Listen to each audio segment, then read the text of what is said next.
When you picture Central Arkansas, what comes to mind? Its rich culture and history, its unique local businesses, or maybe its boundless natural beauty. These advantages are key to understanding the region's strengths.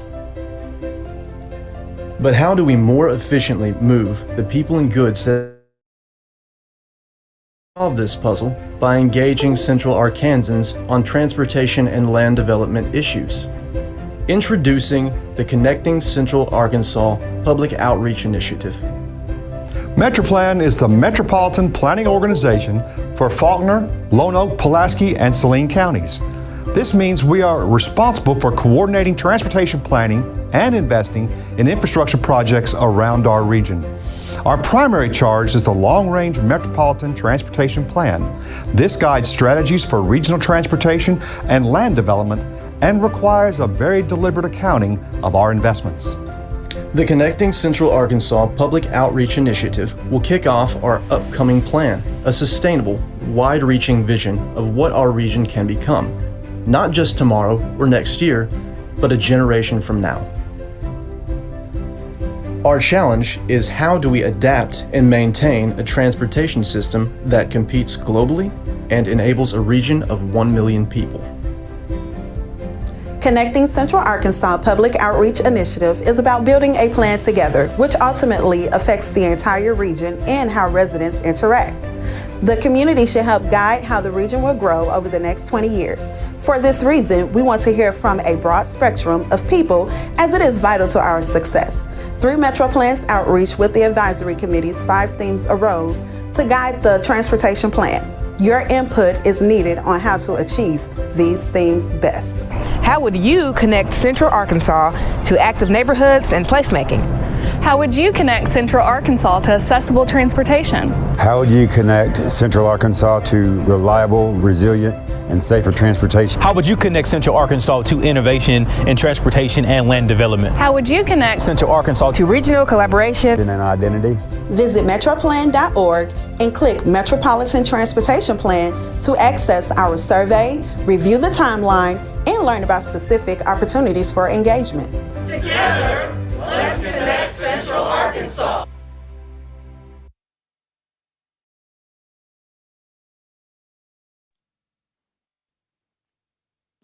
All right, welcome everybody. My name is Mark Christ. I'm head of adult programming for the Central Arkansas Library System, and welcome to Connecting Central Arkansas. Now tonight's program is a Zoom webinar. It's also being shown on Facebook and YouTube. All the attendees are going to be muted, but you can put your questions in the chat and we will answer them at the conclusion of the program. And this program will be recorded and it will be available afterwards on the CAL's YouTube channel. So I'm going to introduce our speakers to kick it off. Tab Townsell is the Executive Director of Metroplan, where he is a position he's held since 2017. Tab is leading efforts in multimodal network investments by creating a multi-use regional trail system. And while he's been in this role for 5 years, he understands that a successful regional transportation system starts locally, and that's probably in part because from 1999 to 2016, he was the mayor of Conway. Under his leadership, that city experienced approximately 40% growth, and during his time in office, he focused on urban planning, transportation improvements, and community and economic development. Tab holds a Bachelor of Science in Political Science from the University of Central Arkansas and a Master's in Business Administration from Texas Christian University. Daniel Holland is the Transportation Planner and Program Manager for Metroplan. He's been with Metroplan for 8 years. He's a graduate of UCA and holds a Master's of Community and Economic Development and a Bachelor's in Geography. With Metroplan, he oversees the Long-Range Metropolitan Transportation Plan, assists cities with comprehensive planning issues, and acts as project manager for the Transportation Improvement Program, the Jumpstart Initiative, and several planning projects that enhance multimodal connections throughout the region. Daniel is active in the Arkansas Planning Association and has sat on several committees such as the Healthy Active Arkansas, Ozone Action Days, as well as the U.S. Bike Routes and Hub Communities committees. And finally, we have Lakeisha Stewart, who is the planner and public outreach coordinator at Metroplan. She heads the Public Engagement, Title VI Coordination, and Ozone Action Days program. She also assists in development of planning documents as well as the technical assistance to member jurisdictions. Lakeisha is a native of Mississippi, but she moved to Little Rock while obtaining her master's degree in urban and regional planning from Alabama A&M University. She has a bachelor's of arts in political science from Rusk College. Lakeisha sits on the Keep Little Rock Beautiful board as well as the Arkansas PRSA board. And welcome you three, and take it away. Thank you, Mark. I appreciate it. Let me double check I'm on. Okay, very good. I've not muted myself like I usually do in this situation. Well, thank you for Cal for bringing Metroplan on board and having a chance to speak to your audience tonight. Most people who they hear I'm associated with Metroplan have no idea what Metroplan is. And it is kind of a strange breed of animal that exists somewhere in government, but not necessarily any one particular locale. Metroplan, by definition, is a metropolitan planning organization that is made up of the local jurisdictions of a metropolitan statistical area as defined by the U.S. Census. We are mandated by the federal government for all metropolitan statistical areas over 50,000 people. They must have an MPO. We are designated by the state to be the MPO for Central Arkansas, and we are made up and comprised of our local mayors and county judges from the jurisdictions that represent that MSA or Metropolitan Statistical Area. There's 6 counties that could possibly be in Metroplan. The 4 core counties that are members and their mayors: Pulaski, Saline, Faulkner, and Lone Oak, but also it could include Perry County, which is considered part of the MSA, and Grant County, which is also considered part of the MSA, and that's defined by the daily patterns of commuting, according to the Metropolitan Statistical Area definitions and requirements and protocols. That being said, we only have memberships out of the 4 counties and their mayors and jurisdictions. That's who Metroplan is. Staff is who everybody thinks is Metroplan. We just serve that board of local jurisdictions. Now, why we exist dates back to the Eisenhower era, you could say, when they created the funding mechanism in the Eisenhower administration, federal administration, that was going to build the interstate highway system that had already been authorized in 1944 by the federal government. They created the funding system, the gas tax, that was going to pay for building the interstate highway system. As they collected it, they dispersed those monies out to the departments of transportation in all the various states so that they would build the federal highway interstate system. They federalized it in essence. And everything was fine. Everybody was going to be happy motoring like the US GIs had seen in Europe during World War II. Everything was going to be great, except when those interstates reached the cities. State departments of transportation generally had their own processes, their own rights of eminent domain, and they started blowing holes through cities to put interstates in. And the cities really got upset about that. So in reaction to that, in 1962, Congress passed the Metropolitan Planning Organization requirements and put the stipulation in that any metropolitan statistical area over 50,000 people could have a MPO, as they called them, and that they would be vested with the authority of approving all funding, all projects paid for with federal funding inside their MSA. They had to get the local jurisdiction's approval first before they started charting a path and bulldozing neighborhoods and commercial areas. So that was a requirement. That is a veto power. The cities and the counties sitting collectively as a region, so they didn't give that to New York City or to Dallas proper city or to Little Rock City, but they gave it to the region, which in the early days encompassed primarily Little Rock and North Little Rock, then larger Pulaski County, and slowly started tacking on other counties as the censuses came back over the decades. So that's what an MPO does. And our board has the right to veto the expense of federal projects in its region. However, I'm not sure, it hasn't happened in my era. It hasn't happened in the time that I've been associated with Metroplan. And I served on Metroplan's board as a mayor for the city of Conway. I served on that board for all those 18 years. So you continuously say I could been serving since 1998. I actually go back prior to that as a citizen advisory member representing Conway, but that doesn't officially count. So we've never really exercised that, but that authority is still there. Nonetheless, to get that authority, we have obligations to plan for the broader region. Now, granted, it has limitations that come with it. If you don't have control of the monies and you can't necessarily tell you what we can call balls and strikes on pitches as to whether it's a good project or not, we can't dictate what the pitch is going to be. So that's the province of where the money primarily goes, and that's the highway department.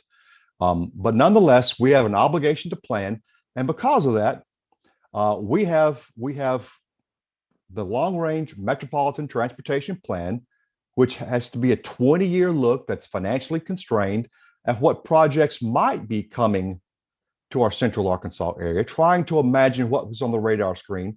And because it's financially constrained, it can't just be a wish list of anything else like Disney World style monorails or projects like that. It has to be constrained with the money that we can legitimately project to receive from the federal government and all sources over that 20-year period. Okay, that's one of the 5 documents that we have to produce as an MPO. The next document is a more important document because it's primarily a 4-year work program. It's called a Transportation Improvement Program. So you have the long range plan, the LRMTP. LR doesn't stand for Little Rock. LR stands for long range. Metropolitan Transportation Plan. That's a 20-year look. Then you have a Transportation Improvement Program, which is the 4-year look at projects, listing of projects that's probably going to move in the next 4 years. That is the TIP, the TIP. That TIP, as adopted by our board, has to be incorporated in whole into the state TIP or the STIP. And they pick up Metroplan's TIP, it picks up Northwest Arkansas's Transportation Improvement Plan, and all the other smaller metropolitan areas in the state, in which there's a number. They have to be incorporated in mass. In reality, the TIP is one of those things where the Arkansas Department of Transportation asks the local jurisdictions for projects they'd like to see, but the Arkansas Department of Transportation comes back and says, based on our calculations, based on our planning, we think these are the projects that should be considered in a 4-year period.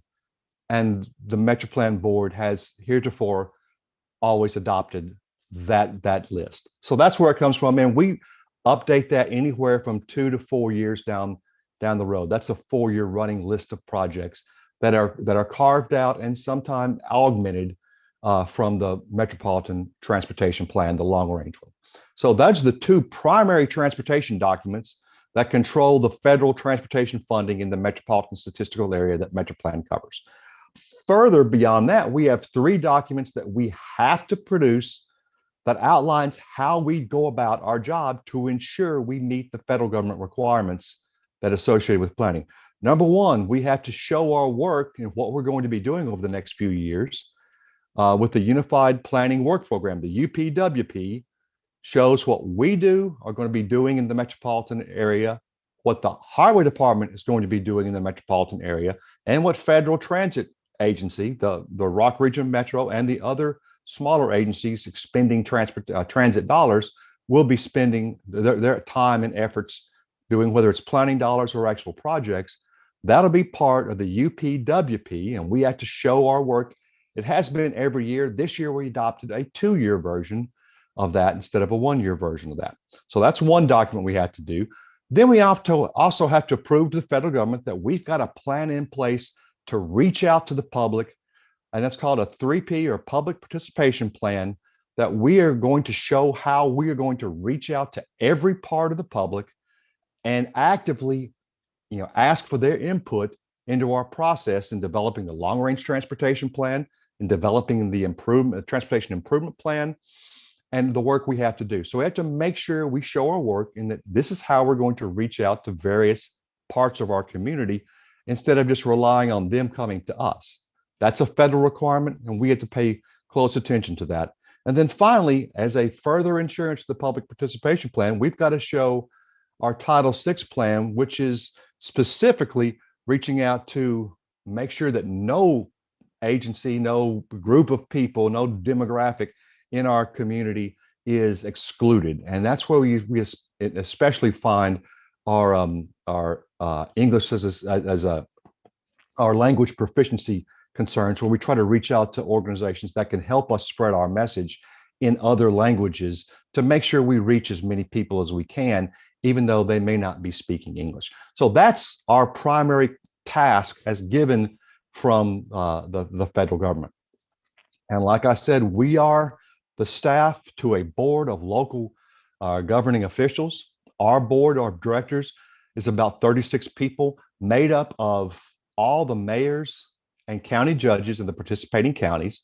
So Pulaski County, Saline County, Lonoke County, and Faulkner County. Their county judges all participate. They're actually kind of the backbone because they've been longer serving than most of the other mayors. And then all the mayors in those cities as well. So the mayor of Little Rock, the mayor of North Little Rock, Maumelle, Sherwood, Jacksonville, the mayor of Conway, and all the smaller cities in Faulkner County, Cabot, and all the smaller cities in Lonoke County. Primarily the northwest corner of the Lonoke County, but we're getting into the weeds there. And then Saline County with their county judge, and Benton and Bryant as well. So that's who makes up the board of directors of Metroplan, supplemented by the Little Rock Port, because it does have a impact on the surface transportation, which is what we primarily do. We don't deal with the port activities and shipping activities, but to the degree that interacts with the road transportation system, that is part of our charge. So we give them a seat on the board. The airport is the same way. The Rock Region Metro also sits on our board, their executive director, and a designee of the Arkansas Department of Transportation. That board is who has the authority. That board is Metroplan. That's our responsibilities. That's our key framing documents. An interesting part about this, because this whole session tonight is on dealing with our required update for the Metropolitan Transportation Plan. When I first started as a citizen volunteer designee out of the city of Conway back in the early 90s, 1992, I was designated to be part of the Transportation Advisory Committee. It's a citizen committee that was put in charge of drafting the very first 4-county Metropolitan Transportation Plan, long-range Metropolitan Transportation Plan for our region. Prior to the 1990 census, Faulkner County and Lonoke County had not participated. Saline County had come on board in the 1980s. So I got a chance to participate with that. We drafted a document that was approved by the board of directors in 1995 called Metro 2020. It was an expansive document that showed a vision of the future that was pretty special, that involved increased walkability, increased bikeability, higher living standards, higher development standards, and a new way of looking at the way we went about our business. It also put a cap, interestingly, on our freeway development at 6 lanes for our freeway system, which is an interesting concept if you start drilling down into it and thinking about the internal parts of the region and the external parts of the region. But it was a pretty expansive document. And we have been updating that document every 4 to 5 years since then in an effort to keep it relevant, keep it current, and keep that 20-year rolling list of desires in terms of projects current and relevant to the needs of our region. So that's primarily what Metroplan does. That's who we are. Metroplan is not me. It's not staff. It's not Daniel or Lakeisha or Casey, our deputy director. It is the board of directors. It is your county judges. It is your mayors. That's who Metroplan is. You elect them every year in the local elections when you select your mayors and county judges. That's who they are. They are responsible to you, and we serve them as the board of directors, as staff. That being said, I think we'll turn it directly over to Daniel, and he'll explain more about the Metropolitan Transportation Plan going forward and what it does and what it has to do and how we've been going about our business and what we need from you. So Daniel, I'll turn it over to you and you can take it away. Thank you, Tab. It's always a joy following Tab because he's very thorough and covered a lot of things that I was probably going to forget. So I'm glad that he got there. I am the one that handles the drafting and compilation because it's a team effort for the regional plan. We're going to call it the plan most of the time. I might switch to MTP. I don't like saying LRMTP because that's just too much. So I'll call it the plan. So like Tab said, metros over 50,000 have to have a plan. It's required. Every 5 years, we update our plans. Usually after 5 years, you get a little bit more further from, you got to readjust. You got to see where you're headed. But in 10 years, you have that census data. You have a new source to figure out the forecasts and everything that you need. So you might have some major changes after 10 years. What the plan is essentially is a blueprint for identifying future transportation needs and how we can target investments in transportation. And that's over that 20-year period. These needs are based off of that data, the growth and development of our population, the traffic forecasts and what we expect to see, maybe taking into account some other trends like land use and how our land develops. So when we're planning in our MTP, we are planning for people, not just motorists, not just truckers. We're also planning for pedestrians. We're planning for bicycles. We're planning for anything that might transit, anything that might occur in the future. We're also planning for the movement of goods because that is what our transportation system does. It helps us live because we have those goods and the services that we need via transportation. So like I said, all those modes, we are a multimodal focused agency that reflects on our plan. All the modes I just mentioned, those are all important. We all want to make sure that we are making it all work together. That brings up intermodal. It's an intermodal plan. And what that means is essentially, what are those connections? How do you get the different modes to work together to make the most efficient transportation system that you can? So that might mean if you have a transit rider, how do you access that transit if you're a little bit further away from a station? Well, that means there might be a connection via a car parking lot, or it could be a bicycle trail that connects you to that station, and then connections all throughout that system. So it's very important that we're planning for a system that works together. Also, one thing that people don't always consider in transportation is the land development. Are we spread out? Are we compact? Is it somewhere in between those two? That's really going to dictate how you can interact and how you can be mobile around your environment. So we have to make sure that in different contexts, we've got the right transportation to match. Also, a plan will consider transportation technologies. This can be anything from, we talk about autonomous vehicles all the time. If we have to plan for autonomous vehicles, there are certain things that we need to make sure we're doing. We need to make sure the infrastructure reflects the needs of those autonomous vehicles. Also, do we want to have lights that are coordinated? In other words, when you're going down the street and you get stopped at one light, then you get a green light, then you go just a block down and now you're at a red light, that might not be all that efficient. So what sort of technologies, what sort of things can we do to mitigate that inefficiency? So an effective MTP considers transportation's effects on the quality and the livability of the place, the economy, the environment, and obviously mobility. So all of these things are what we are supposed to be planning for as an agency.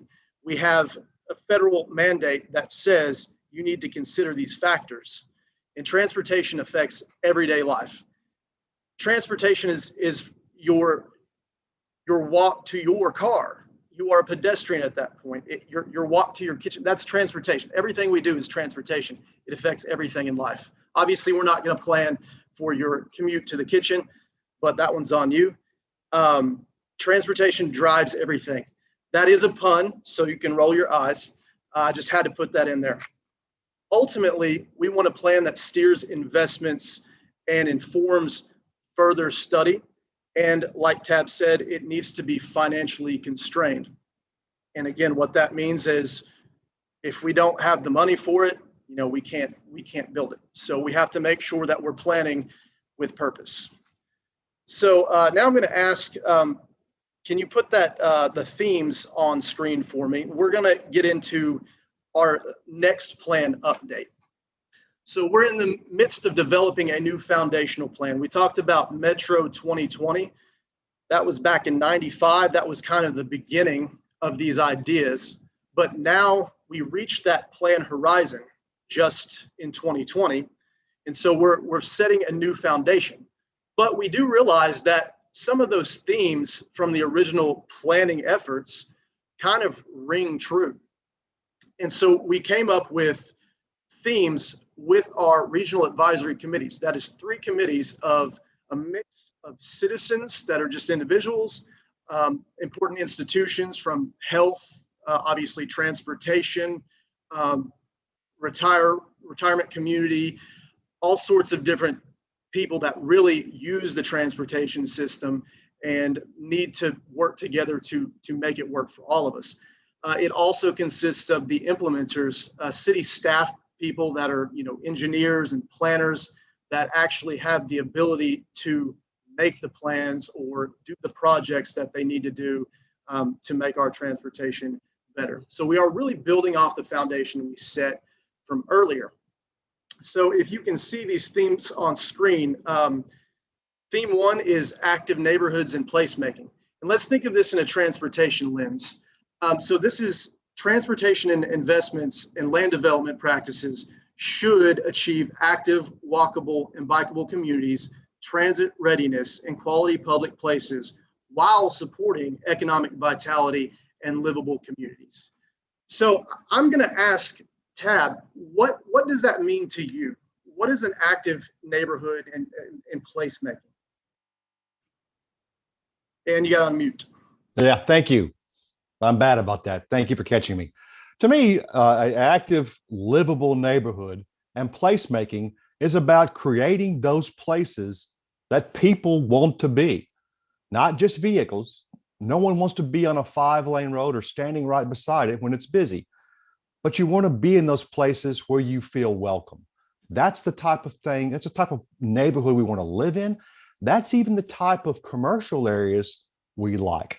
If you think about those places we like to go visit on vacation, whether it's Main Street Disney World, or it's a Charleston or Savannah, or one of those quaint neighborhood places like you see in Eureka Springs or in Europe, those are places that regardless of whether they have cars or not, the human being is not shunted to the side. That is placemaking and quality neighborhoods. And that's what we're after with that theme. Absolutely. And I would challenge the audience to think about what makes an active neighborhood, what makes a place. And then we can think about how transportation plays a part in that. Moving on, our second theme is accessible transportation. This is transportation infrastructure should link the region's jurisdictions, neighborhoods, and activity centers by defining a robust, seamlessly connected multimodal system. All users should have access to affordable transportation options that link homes, employment, and essential services. Lakeisha, when you think of accessibility and transportation, what comes to your mind? What is accessible for you? So for me, Daniel, I would have to say that accessible transportation is when one does not have a car or they may not have the physical ability to drive, but yet they are still able to utilize different transportation means, such as biking, walking, or taking transit just to access their basic needs, such as getting food, going to the parks, or going to the grocery store, even just a doctor's visit. So that's accessible transportation for me. Absolutely. And again, the audience, think about how you get around, and then think about how your neighbor or how somebody you know from church or from a social gathering, how do they need to get around? How do they interact with their transportation system? The third theme is reliable, resilient, and safer transportation and environments. The transportation system should be designed and maintained to address infrastructure condition, congestion, safety, environmental impacts. The transportation system should support the needs of a region with varying urban, suburban, and rural populations and landscapes. So we've all sat in traffic. Certainly, we don't like congestion. We also want to make sure everybody's okay. We want a place to be safe. For me, reliability is not having to be limited to one choice in transportation. It is being able to get on a bike or transit if my other methods don't work. It's that all-encompassing transportation, that multimodal, intermodal system. That would be reliable for me. Also, we have to think about how our transportation systems affect our environments, the air quality that we breathe, that is so important to us. These are things that we really need to think about. Moving on to theme 4, innovation in transportation and land development. From policy to infrastructure construction and maintenance, innovative ideas and technologies should be deployed to benefit pedestrians, motorists, transit riders, cyclists, and telecommuters. Freight movements should be optimized using intermodal connectivity. Tab, what do you think about when you think about innovation in transportation? Unmute. There you go. I've done it again. Obviously, when you think about innovation in transportation, sometimes that's the very new stuff. We have just put in interactive signal controls on University Avenue, Mammal Boulevard, University Avenue in Little Rock, Mammal Boulevard in Mammal, and Dave Ward Drive in Conway, that actually better coordinates, reads the traffic in place, either on the side roads or the main thoroughfares, and responds accordingly. That's innovation of a new technology, and that's outstanding innovation. But also innovation goes back to the core of we can start developing our land use and building our cities in a different fashion. So regurgitating, if you will, older ideas of the way we used to do things. I just read on the chats a little bit earlier that we've built a region for long commutes, and that couldn't be more accurate. Every city in our region has elements of it that commutes into other segments of our region. Even West Little Rock has elements that commute into downtown Little Rock and has required interstate highway access to get there along the long east-west axis of Little Rock. So if we were to go back and change the way we develop land, then that's an innovation too. By producing a curvilinear subdivision, for example, that has one way in or one way out, or two ways in and two ways out, but not connect to other subdivisions. So you have to come out of yours to get to the next one or get to the main road. That puts all the stress on that main road grid system, the huge arterials that are required to be widened from 2 to 3 lanes to 4 to 5 lanes, which requires a lot of local expense. But when that gets to an interstate, all that has to be uploaded to the interstate, which then has to be widened as well. So if we can create a system that starts at the garage and allows for a walker or a biker to take a more direct path out of a subdivision or a commercial area than the vehicle has to, because we're trying to dodge its detrimental effects in our placemaking, right? But if you can give the walker and the biker a more direct path out, then you make that system more viable than if you make them follow the vehicle out of the neighborhood. So that type of innovation is also important, and it produces a better, more integrated and reliable system.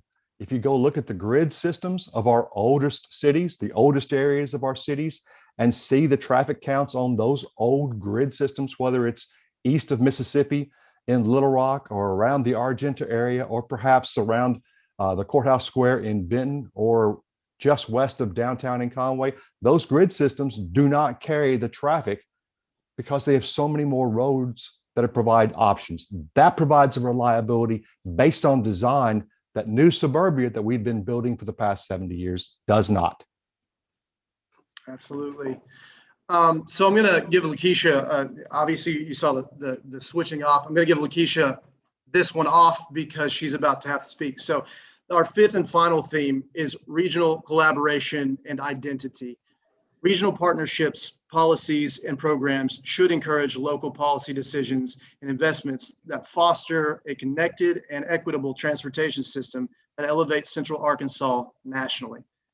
So what this one means to me is we can't be satisfied with acting as individual just silos. For us to have an effective transportation system, we have to work together as a unit. We see this in other areas, dare I say, Northwest Arkansas, which has a very strong regional identity. Now, Central Arkansas has an identity, but we can also, we can always foster more of that cohesiveness. And that will allow us to realize all the benefits that we plan for, the economy, a good place to live, a new trail system that rivals any in the nation, that brings tourism, that helps the locals get around when they need to get around. If we do this together, then we will lift all boats. But if we decide to stay in our silos, we will probably just keep treading water. So I think this is a very important theme for our plan. So what our next steps are, we are reaching out to you guys. This is Connecting Central Arkansas. This is part of the program. We want to hear from you guys, and Lakeisha is going to talk about a few ways that you can get involved and what we've been doing in our public outreach. But we also want the public to think about what are some specific ways we can achieve these 5 themes. These are the ones that we've been moving towards, and these are the ones that people constantly say, this is what we want to see. So think about how strategically we can get there. I'm going to turn it over to Lakeisha, and she's going to talk to you about Connecting Central Arkansas, the public outreach initiative. Thank you, Daniel. Looks like you said a little bit of what I was going to say as well, but it's okay. I don't think anybody would mind hearing it twice. So like previously said, Metroplan, we are embarking on updating our Metropolitan Transportation Plan. And public awareness and involvement, they are both vital to our planning process. So what we did here at Metroplan, we created the Connecting Central Arkansas Public Outreach Initiative. Now, this initiative, it is intended to improve and use outreach techniques to sort of get a reach on new and a more diverse group of people, as well as everyone else within the region. And what we did to ensure that we are doing this, we created 5 goals that we felt that would help guide us to reach our achievements. So the first goal is to increase public understanding about the Metropolitan Transportation Plan and our planning process here within Central Arkansas. And one thing that we have been doing, we've been going to various community meetings, organization meetings, getting on their agendas and telling them who we are, what is Metroplan, what is our Metropolitan Transportation Plan, and exactly how can they provide input into that planning process. Another thing that we've been doing another goal is expanding overall participation by employing new and engaging activities. Now, COVID hit, and it kind of put a little stench on some of the things that we can do. However, we've been taking advantage on everything that we can do online. From forums like this, having workshops like this, from our social media pages, being innovative and bringing in new, bright and fun-filled videos, making sure that people are being able to engage via social media, as well as creating surveys that are not your boring little typical surveys, but just kind of fun and interactive, and a way to engage the public. Another goal that we have is to reach and establish good relationships with populations that are usually underrepresented in our planning process. And those populations includes those who are minorities, low-income populations, as well as our small cities and our rural towns within Central Arkansas. So we've been making sure that we reach out to those people, providing an opportunity for them to sit at the table and to provide input on this planning process. Our fourth goal is to amplify endeavors into going to where the people are. So that means, like I said previously, going to these already established meetings that have members there, talking to them, as well as going to events with an established audience, getting where that foot traffic already is, setting up a booth, a table, and encouraging people, hey, come learn about who we are and learn about ways that you can participate to pretty much help plan for Central Arkansas. And lastly, our last goal is to collect feedback at each key decision point within the development process of this plan. Now, I'll talk a little more about that later on, but I told you what the Connecting Central Arkansas Public Outreach Initiative is, but one may ask, okay, well, when it comes to public participation, exactly why is it so important? Well, we have legal and moral requirements when it comes to public participation. And as far as a legal requirement, Metroplan, we are the Metropolitan Planning Organization for Central Arkansas. Therefore, we are required to engage and create opportunities for public involvement and consultation throughout the development of this Metropolitan Transportation Plan. Now, aside from the legal requirement, through the Connecting Central Arkansas Public Outreach Initiative, we are encouraging and promoting let's build this plan together. And that is simply because the plan impacts the entire region. It impacts how residents will interact. It impacts how our people and goods will move throughout our region. So for that reason, here at Metroplan, we are committed to creating and having a region-wide outreach effort to ensure that we get an understanding of the public's transportation needs. Now, when we do this, we want to seek input from everyone. So this includes seeking input from our regional advisory committees. We have 3 regional advisory committees. We have the Livable Communities Committee, the Transportation Systems Committee, and the Economic Vitality Committee. And all of these committees are comprised of residents within Central Arkansas, our 4-county region, as well as organizations. They are a part of those committees too. We also seek input from various stakeholders, both our partner agencies, both the Arkansas Department of Transportation, as well as Rock Region Metro. But most importantly, we are seeking input from you, the public, the people, the residents of Central Arkansas. And Daniel, he touched on this briefly, but one way that, well, first let me back up. So what we're doing now, Daniel showed you the themes. And what we're doing now, we are asking Central Arkansans, are these themes, the 5 themes that Daniel showed you, are these themes essential to Central Arkansas's transportation development? If so, exactly what specific strategies should we take to achieve those goals? And by strategies, I'm meaning specific action steps. Like Daniel said, think about those action steps. What specific action steps can we take that will be implemented either by Metroplan or by our local jurisdictions to help get us to where we would like to be within the next 25 years?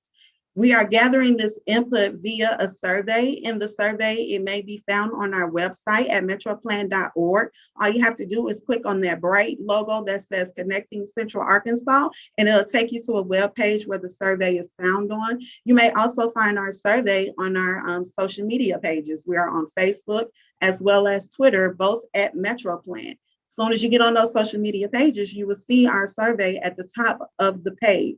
Now, again, like I've already said, we're going to groups. So if you would like for us to come to your group or your organization and present to you, we are more than welcome to do so. And while we're doing that, we are asking people during those sessions what specific strategies or ideas or comments do they have about the regional themes and exactly how can we achieve them. Another thing that we are doing, we are providing a short questionnaire to various organizations and agencies. We want to be sure that they are providing feedback, but feedback based on the way that they serve their communities. So those are just a few ways on how you can participate, how you can provide input, as well as others within the region. Now, This Metropolitan Transportation outreach process, it takes time and it takes a lot of effort. And this particular phase of outreach is not the only phase of outreach. There will be other phases of outreach. We will come back after we gather all the responses from this particular phase of outreach. We will go back, we will kind of go through everything, and we'll come back to the public and we'll be gathering more input from them as well. So please be on the lookout for that. Make sure you're following us on social media. Again, we're on Facebook and we're also on Twitter at Metroplan.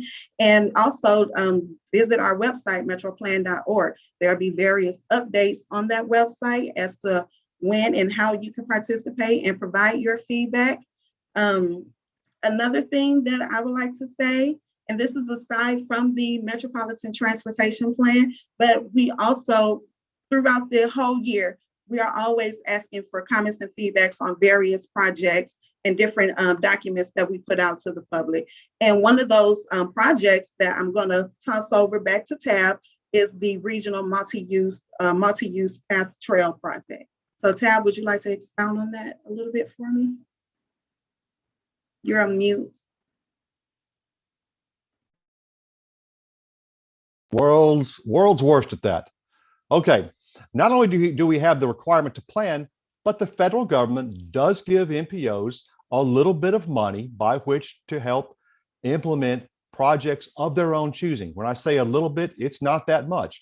We get $12 to $15 million a year, which is a lot of money in one sense, but in a transportation system standpoint, from a interstate interchange or an interstate overpass, those can eat up all of that money at one fell swoop, and it's a very local impact on those projects. So we really can't do much about that. So strategically, the Metroplan board 2 years ago determined to spend, and that would have been this past year and following years, over the next 10 years to dedicate half of its funding that it's expected to come in to Metroplan, not to RDOT, but to Metroplan, that $12 to $15 million, to dedicate half of that to creating a regional multi-use path system across central Arkansas. Now that money has to be matched by 20% match monies from whatever sponsoring jurisdiction for each segment of the project, but that's what we're going to be trying to do to start replicating the benefits and placemaking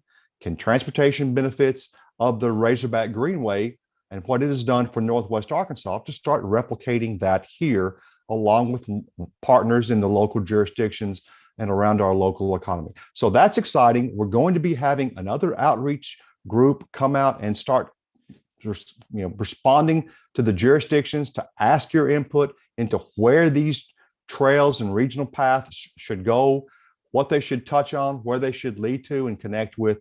So we want to put an integrated system together that ultimately touches the whole region, and certainly even $60 million over the course of the next 10 years won't do it all, but it'll get it a good start.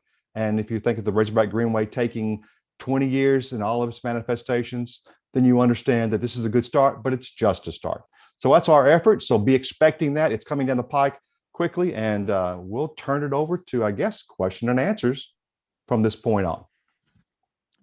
And we do have some questions, and I will start off with, why did Metroplan violate its own long-standing long-range metropolitan transportation plan by approving 30 crossing? Well, let's just jump right there to start with. That's a good question. And I think that's extremely important. Our plans are just that. They are plans, they're guidelines, and they have to be, you have to respond, with your plans, with your actual projects to reality and not necessarily the plan. So our board is political. They deal with a political reality. They voted, the elected officials voted unanimously to break the 6-lane cap rule. It had been broken one time before. That was for the Big Rock interchange at the intersection of 630 and I-430. It had been broken once before. It was broken again for 30 crossing for that approval. And it's a political reality that all our jurisdictions, and Little Rock represents only 28% of the region's population, so it only has 28% of the voting power of Metroplan. if a weighted vote is ever called for, and none has ever been called for. But the region largely, as was written in chat a little bit earlier, is largely a commuting region. 54% of the resident workers in Saline County and Lonoke County commute into Little Rock every day. 25%, because it's got more of a local economy, 25% commute in from Faulkner County every day, which means those converging, and they already built out to 6 lanes, those converging interstates, when they get to the central core, are going to probably require an interstate system bigger than 6 lanes to handle that incoming traffic, that exhale and inhale every day that our region goes through. And if you want to get right down to it, Metroplan is really dealing with the expense of federal transportation dollars. Heretofore, immediately prior to this long-range transportation plan, we have left the area of local planning, both for land development, subdivisions, commercial development, master street plans. We've left those local jurisdictions to their own devices and let them plan their cities as they have. And as a result, we have a system that's a region that's spread out in terms of its land development practices. That's suburban, it's not urban. And everybody primarily has to get into the car to get to the grocery store because it's not located within walking distance of the neighborhoods like it was, say, prior to World War II, when they were more integrated. So we have created a region that requires the car. We've given the local jurisdictions their own authority, and they have it. They've never given it to us, and we have no jurisdiction over them. And they've determined their system. All we can do is, with the highway department, is wring our hands and watch the cars loading up into the interstate entrance ramps every morning, and we have to deal with that.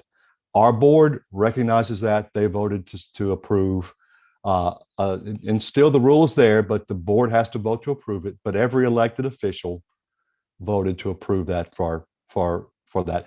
And you can say that we were supposed to have more in the original Metro 2020 plan. We were supposed to have more transit, and we're supposed to use our arterials more.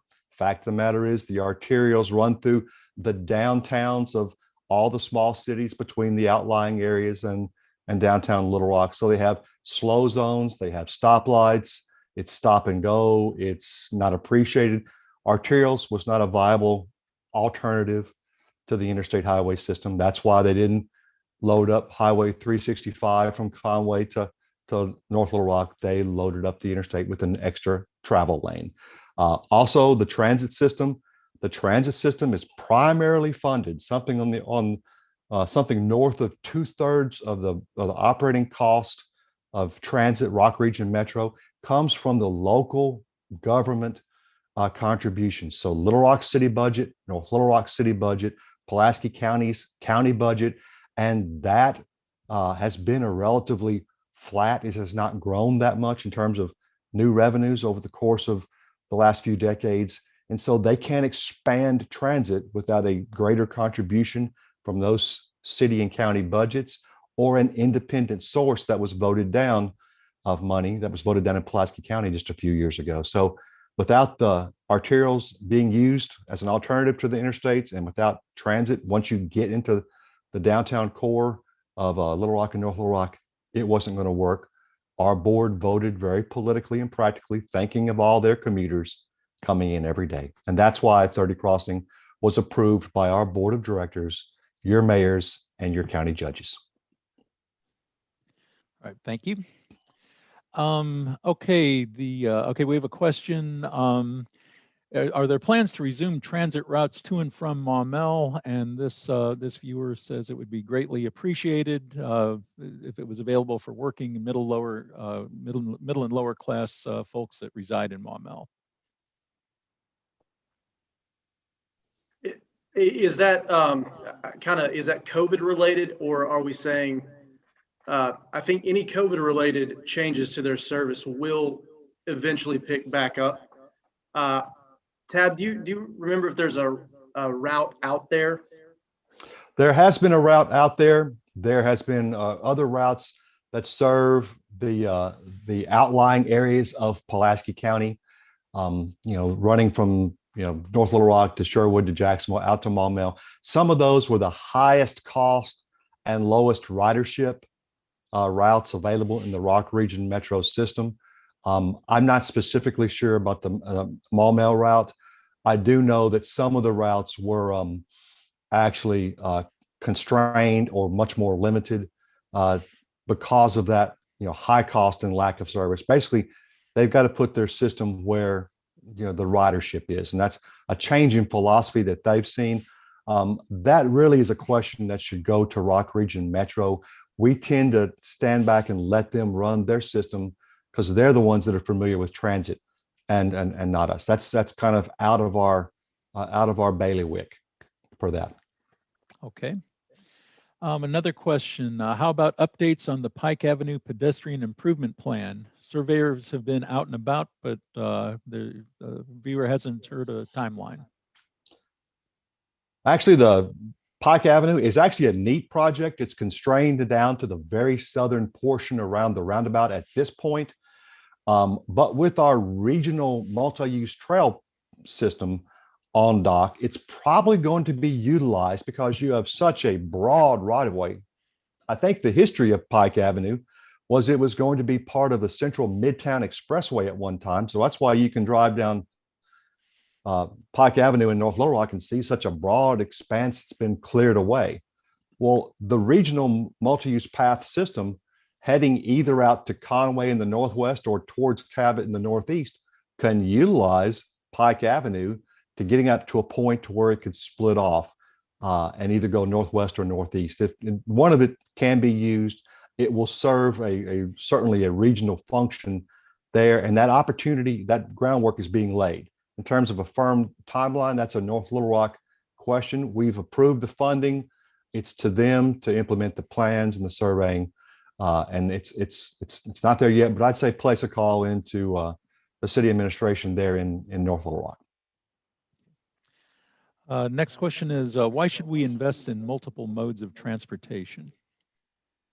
Well, I think this is very complex, and I could go on and on with this. I think it really boils down to it provides choice for everyone, including the most vulnerable. So if you think of people who are too old or too young to drive, how can they get around? Do we have the places they can ride their bikes? Can they walk? Is there transit? So we really need to invest in all modes because not everybody can just do one mode. All right, thank you. Next question is, Central Arkansas has been planned and built to encourage long commutes. Going forward, how can we rebuild Central Arkansas to be more sustainable economically and environmentally by reducing VMT, which I guess is a trade term? Vehicle miles traveled is what that means. And I actually think you build where you are. That means infill where you can. Certainly, you're going to have to get a little bit more dense if you're going to do that. Fayetteville is doing that, I think, in a very meticulous and pleasing way for trying to incorporate everybody. So you might have just 2 attached single-family houses instead of having them on big lots. They're on one small lot, and that might fit in next to a single-family house. And then maybe there's a little bit smaller apartment complex, but it all works in the context, very context sensitive. And I think that's the way you can really start to get the ability for more people to access the existing system that's in place. And actually, if I can follow up on that, Daniel, I think you're spot on with the infill that we have to do that. We also have to consider that as we build new, and a lot of our region is building new, it's still growing and developing in the larger cities and smaller cities. It's also growing in its unincorporated areas. And all those areas are following codes that are passed by those governing bodies, whether they're city councils or mayors, unless you change those codes, your subdivision regulations, your land zoning codes. If you don't change those, we're going to be continuing to build the type of form that's written into those codes. That is the DNA of city and regional development. It's what's in the subdivision codes and land use zoning codes around the region. And if you don't change those, we're going to continue to build this. So let's change those. Let's infill where we can. Let's try to incorporate the walkability, accessibility, even when you're retrofitting, because it's going to be very expensive to fix what's already built. You may have to wait the lifetime of that development out to do it, but that's the only way we're going to do this. It's going to be highly costly inside. But I will tell you this, and to supplement what Daniel said about why should we do this. At my time as mayor, as Conway grew from 36,000 people to over 60,000 people, if you look at the amount of money we spent widening the street system that stretched further and further out into the countryside, which had been cow pastures and fields of trees, all of that, those millions of dollars in widening roads, we never widened a road between the western growth area of Conway, where everybody moved, and downtown Conway and the interstate system on the east side. That old grid system, once the traffic came in on the main arterials and it could get to that grid system, traffic dispersed, and there's not a single road over 10,000 cars a day. Actually, there's one, 10,200 cars a day, College Avenue, that you don't need that. It's because those things, those type of grid systems, even though people want a cul-de-sac and subdivision aspect, those grid systems better handle traffic and give cars and people and bikes lower modes of travel, and you won't be spending millions of dollars out widening roads. So if you think you only need one mode of transportation, your car, as long as you can drive, then you can expect your city coming back to ask you to rededicate bond issues or raise taxes to widen those roads to get to further and further people like you that also want to just drive their car and have nothing else as an option. Right. We're nearing the end of our time, so I'm going to go with two additional questions.